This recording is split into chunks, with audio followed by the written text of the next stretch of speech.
about 8 or 9 years after that powerful experience of call to the peace work, I found myself writing a book and then publishing a book about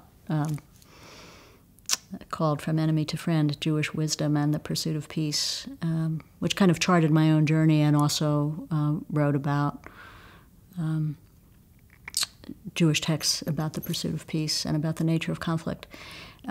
Through that whole period, I had a very, very vivid sense of my call to peace work as a kind of fire, an engine that had a sort of urgency and a tremendous energy pushing me.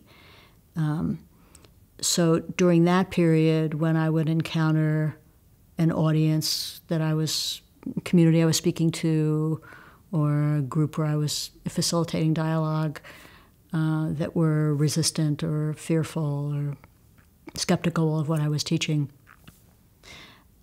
I had a really vivid sense of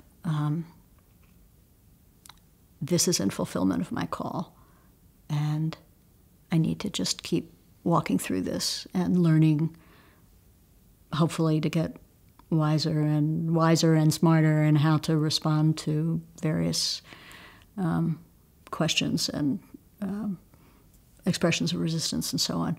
There was very powerful, hot, energetic sense, as if I was carrying the call to peace work in my body.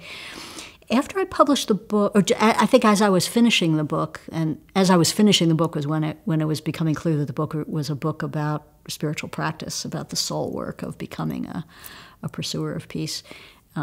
That fire began to settle down a little into a quieter energy.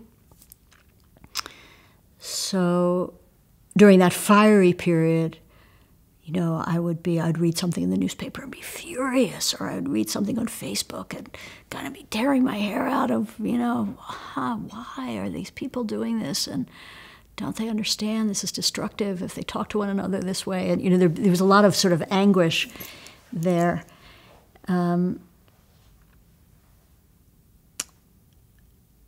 So I'm in a quieter place now. But the work is really hard. The word peace is hugely politicized, particularly in the Jewish community where I work, completely laminated with the politics of the Israeli-Palestinian conflict.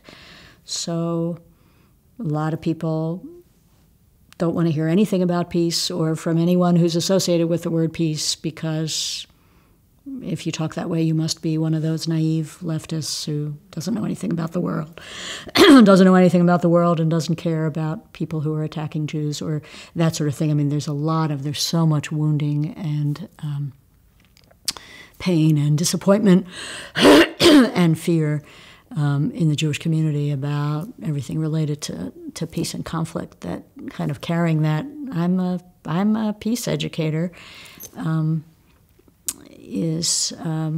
brings its challenges with it.